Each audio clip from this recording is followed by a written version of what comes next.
नमस्कार साथियों, पॉलिटेक्निक पाठशाला में आप सभी का स्वागत है। Parallel operation of alternator machine second में जो है पैरेलल ऑपरेशन ऑफ अल्टरनेटर पढ़ाएंगे। इसके बाद आप इनफाइनाइट बस बार पढ़ेंगे और उसके बाद ये सिंक्रोनस अल्टरनेटर या सिंक्रोनस जनरेटर आपका ख़त्म हो जाएगा। फिर सिंक्रोनस मोटर रहेगा, तो वो उसमें ज़्यादा टॉपिक नहीं दिया है, तो वो आपका जल्दी से ख़त्म कर दिया जाएगा 6-7 लेक्चर में। ठीक है,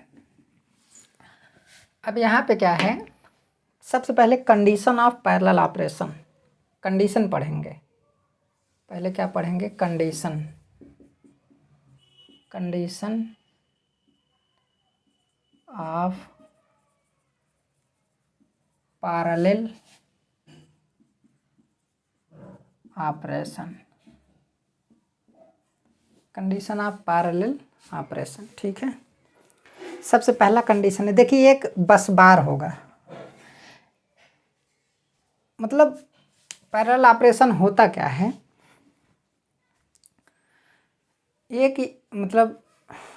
एक से अधिक अल्टरनेटर को पैरेलल में ऑपरेट कराने के प्रोसेस को पैरेलल ऑपरेशन ऑफ अल्टरनेटर कहते हैं। ठीक है, इसी को सिंक्रोनाइजेशन कहते हैं। मिनिमम आपका कम से कम 2 होना है, पैरेलल ऑपरेशन के लिए कम से कम 2 होना चाहिए, और अधिक से अधिक 3, 4, 5, 6, 7, 8 बहुत सारे हो सकते हैं। ठीक है,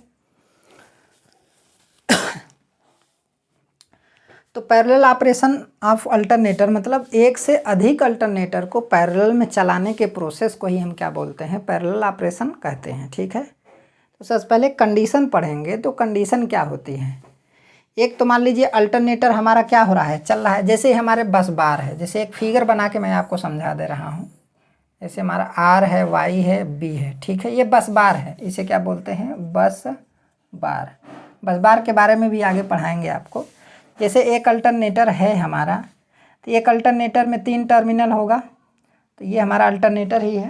ठीक है, इसमें 3 टर्मिनल होगा, एक आपका बी से जुड़ गया, ये आपका बी है, और ये आपका वाई है, तो वाई वाई से जुड़ गया, और उसके बाद आर आर से जुड़ गया। ठीक है, अब इसी के पैरेलल में जो है, मान लीजिए इसमें भी 3 टर्मिनल है, एक के पास आपका बी है, वाई है, फिर क्या है? आर है, तो आर को आर से जोड़ देंगे, वाई को वाई से जोड़ देंगे, बी को बी से जोड़ देंगे। ठीक है, तो 2 अल्टरनेटर पैरेलल में चल रहे हैं। तो जैसे 2 अल्टरनेटर पैरेलल में चल रहे हैं, तो इनका पैरेलल ऑपरेशन करने का क्या मेथड है, क्या कंडीशन होनी चाहिए, समझ में आया? क्या फ़ायदा होता है, कितने मेथड हैं पैरेलल ऑपरेशन करने के, सबसे अच्छा मेथड कौन है, किसमें कौन सा क्या डिसएडवांटेज है, उन सब के बारे में क्या करेंगे? डिस्कस करेंगे। और पैरेलल ऑपरेशन करते वक्त जिस अल्टरनेटर का पैरेलल ऑपरेशन करना है किसी दूसरे अल्टरनेटर से, जैसे मान लीजिए अभी ये अल्टरनेटर पैरेलल में ऑपरेट नहीं है, लेकिन ये आपका चल रहा है, बस बार से क्या हो रहा है? चल रहा है, सप्लाई दे रहा है। अगर इसी के पैरेलल में इसको हमें कनेक्ट करना है, तो कनेक्ट करने का क्या प्रोसेस होता है, क्या मेथड होता है, उन सब के बारे में क्या करेंगे? डिस्कस करेंगे। तो अगर इसको इसके जैसे मान लीजिए ये आपका अल्टरनेटर A1 हो गया, ये अल्टरनेटर A2 हो गया। ठीक है, ये तो हमारा चल रहा है, तो A2 को हमें पैरेलल में चलाना है, अभी हमने कनेक्ट नहीं किया है। तो जो चलने मतलब जो पैरेलल में कनेक्ट करेंगे, इसके साथ चलाएंगे, उसे क्या बोलेंगे? Incoming alternator. Incoming alternator, incoming alternator. और ये आपका क्या रहेगा? बस बार, इनफाइनाइट बस बार, इनफिनिट बस बार। कुछ लोग इनफिनिट बोलते हैं, कुछ लोग जो है इनफाइनाइट बोलते हैं। तो ये आपका इनकमिंग अल्टरनेटर हो गया। ठीक है, ये जो प्रोसेस है उसके बारे में देखेंगे। पहले कंडीशन पढ़ते हैं, फिर धीरे धीरे सारी चीज़ें आपको पता चल जाएंगी। ठीक है, सबसे पहला कंडीशन क्या है? सबसे पहले लिख लेते हैं, इसका डेफिनेशन क्या होता है। 2 या 2 से अधिक अल्टरनेटर को बस बार द्वारा 2 या 2 से अधिक अल्टरनेटर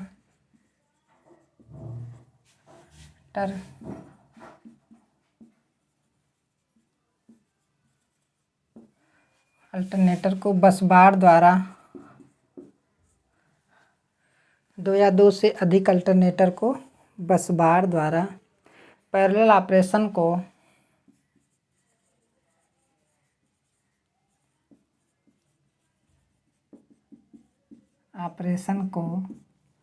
बस बार द्वारा पैरेलल ऑपरेशन को सिंक्रोनाइजिंग कहते हैं।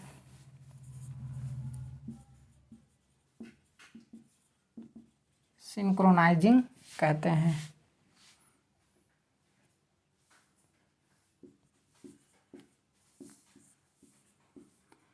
इसे सिंक्रोनाइजेशन भी बोलते हैं। क्या बोलते हैं? सिंक्रोनाइजेशन। मतलब 2 अल्टरनेटर को पैरेलल में ऑपरेट करने का जो प्रोसेस होता है, उस प्रोसेस को हम सिंक्रोनाइजेशन के नाम से क्या करते हैं? जानते हैं। ठीक है,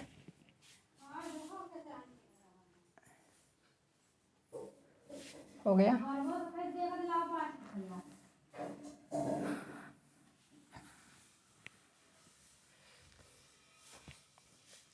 सबसे पहला है इनकमिंग अल्टरनेटर की टर्मिनल वोल्टेज बस बार वोल्टेज के समान होना चाहिए। सबसे पहली कंडीशन है।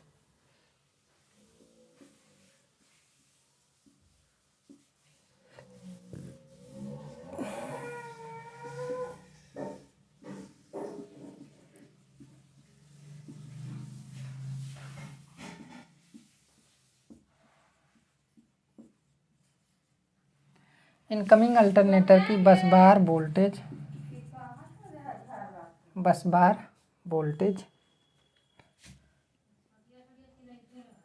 इनकमिंग अल्टरनेटर की वोल्टेज यहाँ पर लिखेंगे टर्मिनल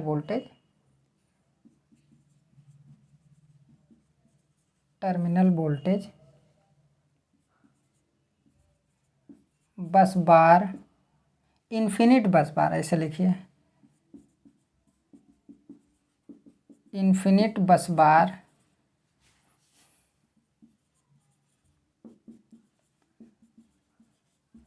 वोल्टेज के समान होना चाहिए।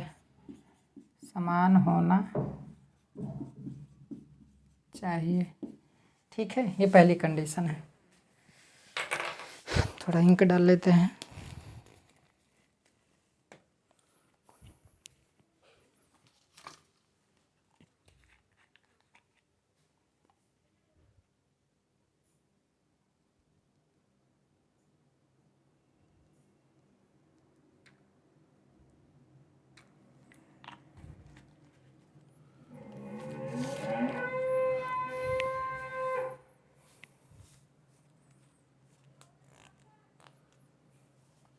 क्या होना चाहिए? समान होना चाहिए। ठीक है,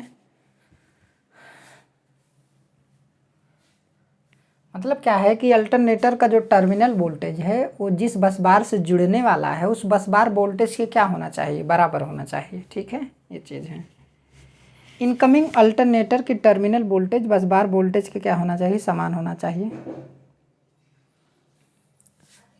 अगला पॉइंट है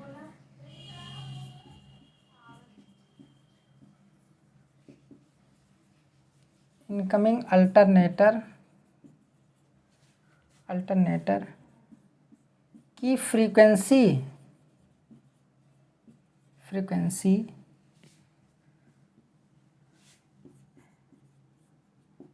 इन्फिनिट बस बार की फ्रीक्वेंसी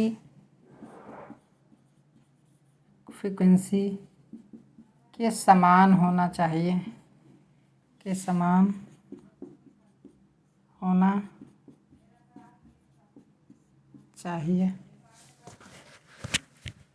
ठीक है, समान होना चाहिए। ये दूसरी कंडीशन है।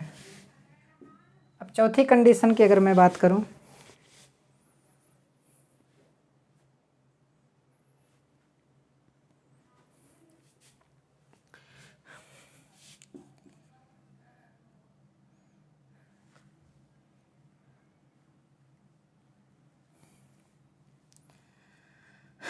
Incoming alternator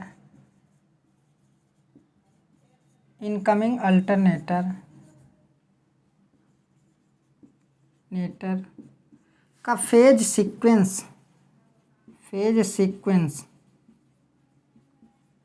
phase sequence, incoming alternator का फेज सीक्वेंस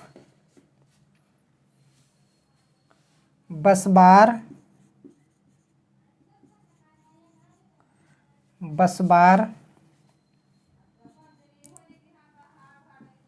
के फेज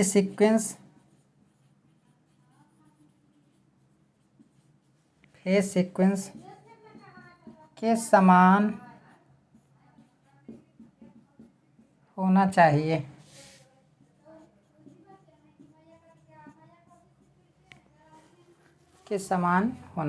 ठीक है, मतलब फ्रीक्वेंसी भी क्या होना चाहिए, समान होना चाहिए। फेज सीक्वेंस भी समान होना चाहिए। फेज सीक्वेंस का मतलब है कि जैसे अगर रनिंग अल्टरनेटर का RYB बस बार के RYB से जुड़ा है, तो इसका जो हमारा अल्टरनेटर है इनकमिंग अल्टरनेटर जिसको हम पैरेलल में ऑपरेट करने वाले हैं, उसका भी RYB से जुड़ना चाहिए बस बार के। ठीक है, तो फेज सीक्वेंस दोनों अल्टरनेटर का आपस में समान रहेगा बस बार से।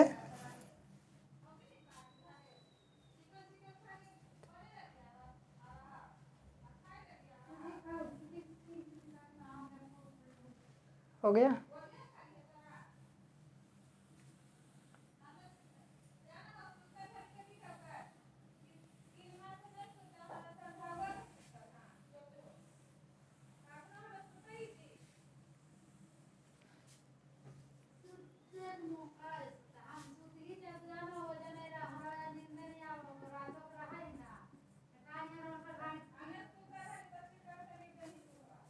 कंडीशन चल रहा है, ठीक है, जिसमें 3 कंडीशन आपको बता दिए। देखिए, फेज सीक्वेंस पोलैरिटी बस बार के समान होने चाहिए। ऐसे भी लिख सकते हैं आप कि पोलैरिटी इनकमिंग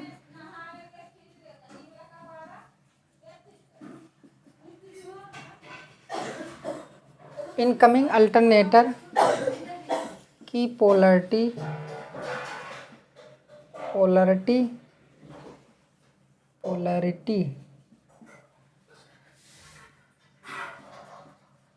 बस बार की पोलैरिटी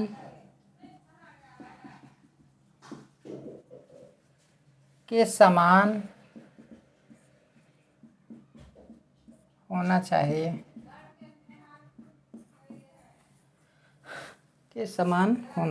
ठीक है,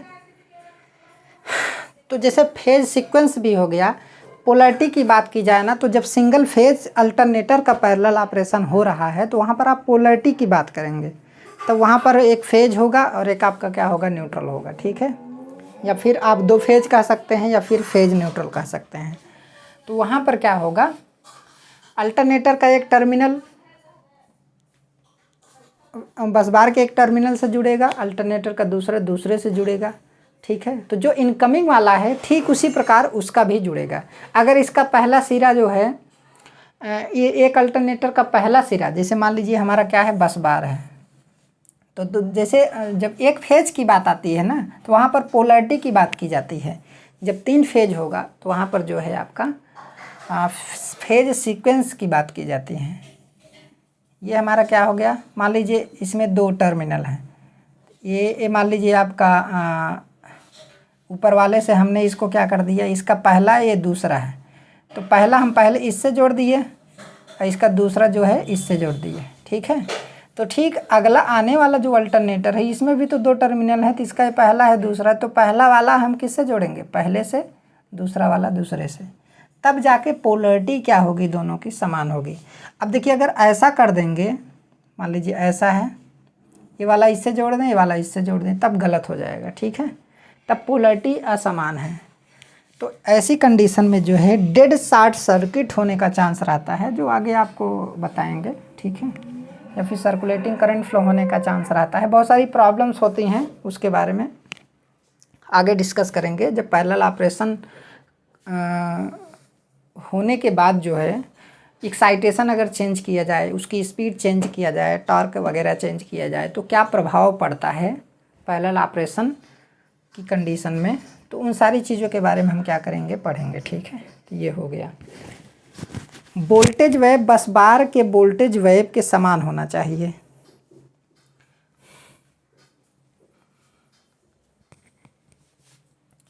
देखिए वोल्टेज वेव का मतलब क्या है,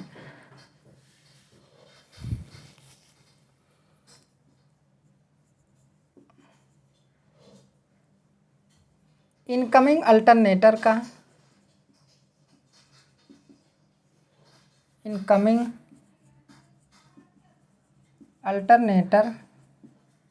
का वोल्टेज वेव, इनकमिंग अल्टरनेटर का वोल्टेज वेव बस बार के वोल्टेज वेव के समान होना चाहिए, मतलब दोनों वोल्टेज के बीच में फेज डिफरेंस नहीं होना चाहिए। जैसे मान लीजिए अब एक अल्टरनेटर का या बस बार का आपका वोल्टेज वेव ऐसे है, तो अब ऐसा नहीं कि इनकमिंग वाले का वोल्टेज वेव ऐसा हो, थोड़ा सा भी डिफरेंस नहीं होना चाहिए, ठीक है। अब कहीं मान लीजिए वोल्टेज वेव उसका ऐसा हो, ऐसा वोल्टेज वेव चल रहा है ऐसा, तो इनके और इनके बीच में 90 डिग्री का फेज डिफरेंस हो गया। तो कहने का मतलब है कि वोल्टेज वेव एकदम सेम होनी चाहिए। अगर सेम नहीं होगा तो फेज डिफरेंस आ जाएगा, अर्थात फेज डिफरेंस नहीं होना चाहिए, अर्थात दोनों के बीच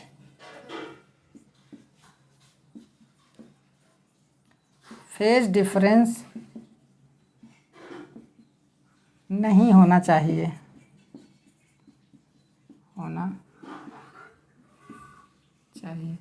जैसे एक अगर मान लीजिए ऐसे चल रहा है तो दूसरा जो है आपका ऐसे हो, ठीक है, इस तरीके का। तो इसमें फेज डिफरेंस आ जाएगा। तो ये चीज़ आपको याद रखना है कि वोल्टेज वेव भी आपका क्या होना चाहिए, समान होना चाहिए। तो फेज डिफरेंस आ जाएगा तो प्रॉब्लम क्रिएट हो जाएगी। क्या प्रॉब्लम क्रिएट होती है उन सब के बारे में आगे क्या किया जाएगा, डिस्कस किया जाएगा, ठीक है। ये हो गया आपका कंडीशन हो गया। अब लाभ पढ़ेंगे, क्या लाभ है पैरेलल ऑपरेशन के, क्या लाभ हैं। Advantage of parallel operation,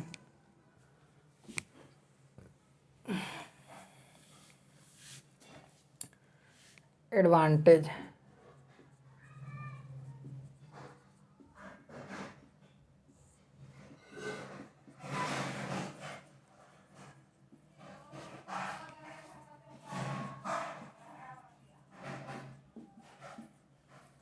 advantage of parallel operation, ठीक है। क्या advantage, continuity of electric supply,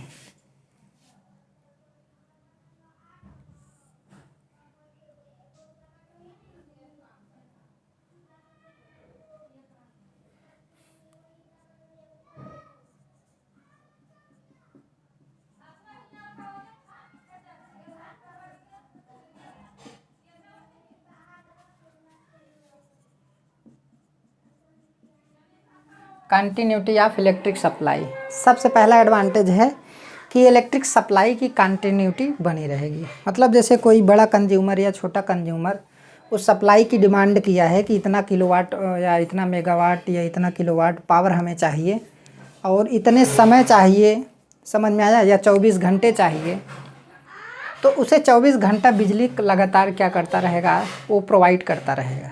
supply की कंटिन्यूटी मतलब मेंटेन रहेगी। जैसे कहीं कहीं लाइट कट जाती है तो बहुत समय तक लाइट कटी रहती है, लाइट नहीं आती है, तो ये क्या है, डिसकंटिन्यूटी है। तो ऐसा क्यों होता है, तमाम सारा प्रॉब्लम्स होता है। ऐसा तब होता है जैसे मान लीजिए लोड सिस्टम पे बहुत ज़्यादा पड़ गया, तो लोड सिस्टम पे बहुत ज़्यादा पड़ गया तो कहीं कहीं लोड को कट कर दिया जाता है, तो लोड को बैलेंस किया जाता है, नहीं तो सिस्टम पर ओवरलोड हो जाएगा तो बहुत ज़्यादा प्रॉब्लम्स क्रिएट होती हैं, ठीक है। या फिर कहीं कहीं मान लीजिए एक यूनिट है, तो एक यूनिट है तो एक यूनिट बिगड़ गया, ट्रिप हो गया, तो उसके मेंटेनेंस में बहुत ज़्यादा समय लगेगा, महीनों 2 महीनों मेंटेनेंस में समय लग जाएगा, तो महीनों 2 महीनों तक लाइट ही नहीं मिलेगी, तमाम सारी प्रॉब्लम्स क्रिएट होती हैं। तो इसीलिए पैरेलल ऑपरेशन करने से कंटिन्यूटी ऑफ सप्लाई बनी रहती है। क्यों? क्योंकि अगर एक यूनिट बिगड़ गया तो दूसरे यूनिट से जो है सप्लाई कंटिन्यूटी कंज्यूमर को मिलती रहती है। समझ में आया? ये चीज़ है। कई यूनिट यूज करने से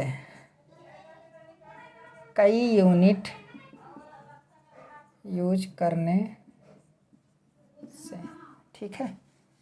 अगला एडवांटेज है easiness in maintenance of unit.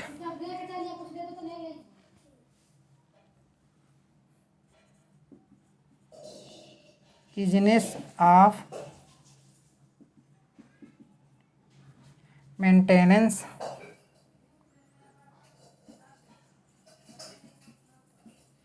Of units. अब जैसे मान लीजिए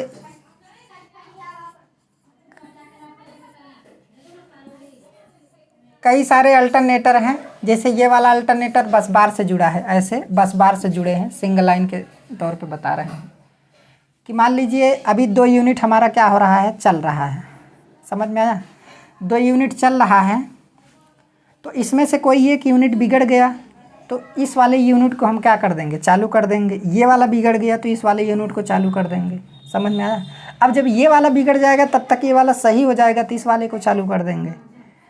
तो कहने का मतलब है कि जैसे मान लीजिए ये तीनों मतलब 3 यूनिट चल रहे थे, 3 यूनिट चल रहे थे, एक वाला वैसे अस्थायी रूप से बना हुआ था, खड़ा था। ठीक है। तो क्या करेंगे कि जैसे मान लीजिए ये वाला यूनिट क्या हो गया, बिगड़ गया, तो हम इस वाले को चालू कर देंगे और तब तक ये तीनों जो है कंटिन्यूटी सप्लाई की मेंटेन किए रहेंगे और इसका मेंटेनेंस आसानी के साथ कर लेंगे। मतलब मेंटेनेंस में भी कोई जल्दी नहीं होती है, आराम से महीनों 2 महीनों में जो भी समय लगता है, ओवरहालिंग हो या मेंटेनेंस हो, तो वो हम आसानी के साथ कर लेते हैं। ठीक है। तो इससे ज़्यादा सिस्टम पर या जनरेटिंग प्लांट पर ज़्यादा प्रेशर नहीं पड़ता है। लेकिन अगर एक ही यूनिट रहेगा तो कंटिन्यूटी ऑफ सप्लाई मिस हो जाएगी, जिससे कंज्यूमर गुस्सा जाएंगे, साला लाइट नहीं दे रहा है, ये नहीं दे रहा है, वो नहीं दे रहा है। लठ लेकर के लोग स्टेशन पे क्या हो जाते हैं, पहुंच जाते हैं। ठीक है। स्टेशन पे पहुंच जाएंगे या पावर हाउस पे पहुंच जाएंगे, सब स्टेशन पे पहुंच जाएंगे, आखिर सप्लाई क्यों बंद है, क्या प्रॉब्लम है। ठीक है। तमाम सारे मैटर्स हो जाते हैं, बहुत बड़े बड़े केसेस इन सब चीज़ों में हो जाते हैं। तो इसीलिए कई सारे अल्टरनेटर को पैरेलल में ऑपरेट किया जाता है, जिससे मेंटेनेंस भी हमारा क्या होता है, आसान होता है। भाई बड़ी बड़ी यूनिटें होती हैं, समझ में आया? बहुत बड़ी बड़ी यूनिट होती हैं। ये तो पढ़ाने में आपको छोटा लग रहा होगा क्योंकि अभी आपका दिमाग उतना लंबा तक पहुंचा नहीं है। जब पूरे पावर प्लांट को, सब स्टेशन को अच्छे तरीके से देखेंगे तब ना आपको समझ में आएगा कि कितना बड़ा वो सिस्टम है। अगर एक यूनिट आपका फेल हो गया तो उसके मेंटेनेंस में कम से कम 2 महीने, 3 महीने, 4 महीने तक लग जाते हैं। ठीक है। ये चीज़ है। तो अब अगला पॉइंट इसमें देखेंगे, economy in electric generation. Economy in electric generation,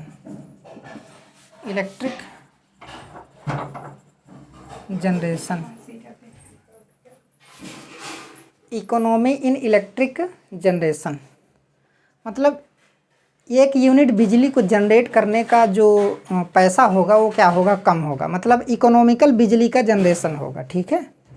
बिजली का जो है इकोनॉमिकल जनरेशन होगा, ये कहने का मतलब है। ऐसा तब होगा जब फुल लोड पर चलाया जाएगा। फुल लोड पर चलाने पर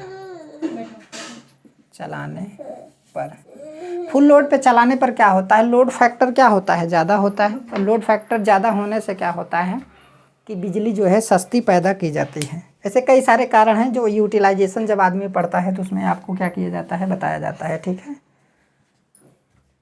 एक पॉइंट और है, तो फुल लोड पे चलाएंगे तो क्या होगा, सप्लाई मेंटेन रहेगी। और एक अगला पॉइंट है जो है facility in fulfil the electric demand.